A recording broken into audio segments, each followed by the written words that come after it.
are pattern-driven creatures, right? It's why habits exist, right? It's why systems are so important for us. But we need to get good at pattern recognition. I can look at a target and I can recognize the pattern that's occurring on the target, and it tells me something. Maybe something I wasn't aware of while I was shooting the gun, right? So I look at AJ's target, right? There's a distinct pattern here, right? So AJ, let me ask you this. Where was your point of aim on this target? The A the entire time. And if I had to guess, that was probably the first round you fired out of the gun. No, the one, the high flyer. High flyer, interesting, right? So human beings are, again, incredibly consistent. One of two things typically happens on our first round. What did I tell you before we started? The first round you fire is probably the truest round you will fire. Until what? You start thinking about that first round. And then we see the other side of that spectrum, which is, much like I did, the worst round I fired was my first round. For him, the high flyer is his first round. It's something we need to recognize the pattern in ourselves. What's interesting enough is I recognize that I am the dude that I overthink the first round, so I tend to throw it. And what do you think I do to try and fix that? Think harder about the first round, right? It's a self-fulfilling prophecy, right? But there's a pattern there, all right? If I look at this group, knowing that the A is my point of aim, what can I tell about this pattern? Yeah, it's slightly off to the right. So that starts leading me down a direction I need. Why is the group slightly to the right? It's not by a lot, but at 25 yards, it's a lot, right? So I start recognizing the pattern. Here, I can tell, all right, maybe I need to start experimenting with what's happening in the firing process. Why are all my rounds to the right?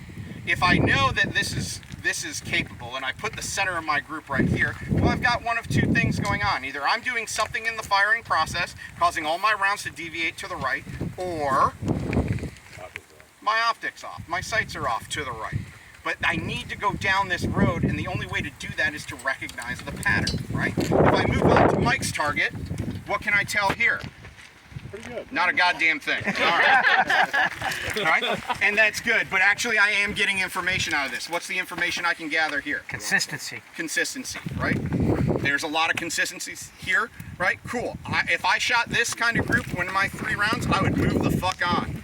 Because this is totally good enough is good enough. Now, maybe for Mike, that's not good enough. Maybe he's used, I'm serious, maybe he's used to a one whole group every day at 10 yards. Maybe that was 2 strings, and string 3, that's actually 5 shots, because that's what Mike brings to the table. You don't know.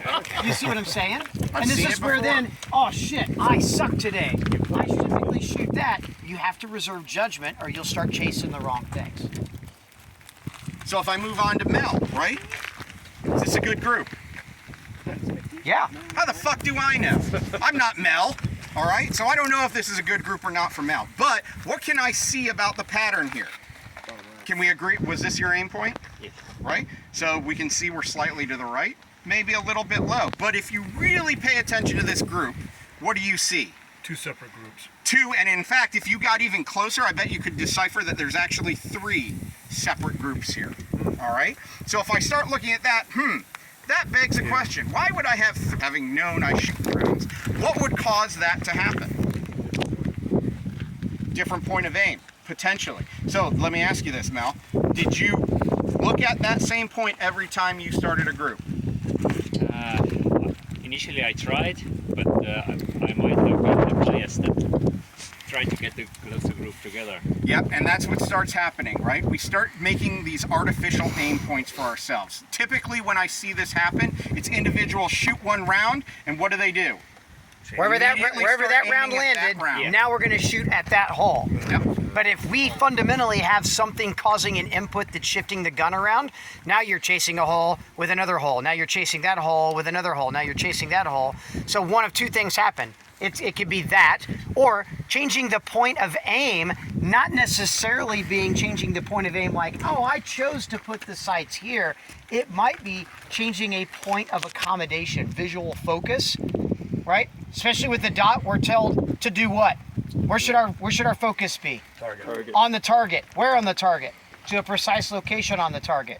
Well, when we don't have a precise spot to land or superimpose the target to the dot to, we'll tend to, especially when all bets are off as far as time, we start really focusing on it. Well, I'm supposed to get intimate with the gun. Let me get super intimate with it. So I'm going to look directly at the dot, and I'm going to watch what the dot's telling me, unbeknownst to the fact that I have physically moved the dot off to a different location on the target, because now all of my attention is focused where?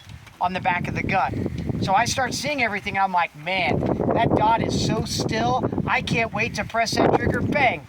Holy shit. Why is it 2.5 inches low and to the right? He's a right-handed shooter. If anything, if it was an input thing, where would typically the inputs cause the shots to go? Opposite side of where his point of aim is at. So his point of aim probably shifted, not because he chose a different spot on the target, but because he wasn't consistently placing his visual attention to the same place on the target, because somewhere along the way he gets muddied up information. The gun moved and now his attention's directly at the dot, so he's watching the dot for input or evaluation instead of just maintaining consistency where your visual attention's at to superimpose or place the gun to that same spot as well. Yeah, you're right to that. I was really focusing on the dots. How can you not? When we do this, that's the trap, right? And I'm gonna tell you right from experience, that happens all the time. It's so easy. Oh man, I need to learn to shoot with an extreme target focus all the time. Well, except for when I'm shooting groups, or when I'm trying to shoot super precise, or I'm shooting really far targets, 25 yards at 50 yards, then all of a sudden well, why would that change? It shouldn't, but we allow it to, because our attention changes. If I'm putting more attention on the trigger, that means all of my visual attention goes to a place on the sights instead of a place on the target. So we change those things, which then breeds inconsistency, because we're not consistent to begin with. It's not bad, but it's just something we need to be aware of. So John, Sir. so again, we had the discussion about good enough, right? And chances are, if I had to put money, just based on the conversation you and I had, right? This was probably good enough for you. So if your dot was somewhere around here, right, you sent that round, right? So for you, even though we have consistency here, but it's laced with a couple of weird things going on. Mm-hmm. For you, it's nothing more than simply applying the precision that you need when you need it, right? So we need to be just a little bit more strict on what we're willing to accept in the dot. So accept a little bit less for you, right? Moving on to Casey, right? So Casey's got just that one flyer, right? But a pretty consistent group. But if we actually look at this, what do we see? Vertical stringing. I see some vertical stringing, and I see almost two kind of distinct groups going on here. I've got a group here, and I've got a little bit of group here, but it's all pretty vertical. So now this would be the point where I would ask Casey, when you shot this group over here, did you use the same point of aim as you did the other groups? Okay, that's important information. What did you start aiming at over here?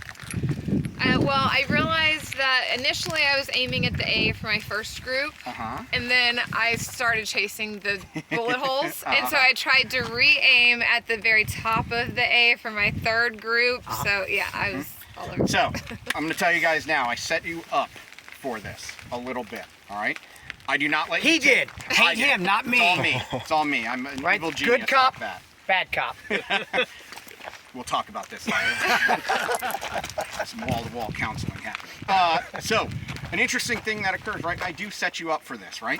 Why don't I let you tape up the targets? Why don't I let you mark your hits in between the strings? Just have been using those as... Exactly. I have given you a barrier you need to get through. We call this visual noise. All right? I have given you other shit going on the target that wants to distract your attention from what it needs to be on. All right? Why do we do that? Why do I set you up like that? It's an assessment tool for us. It lets me know exactly, okay, are you consistent enough where you can shut off visual noise?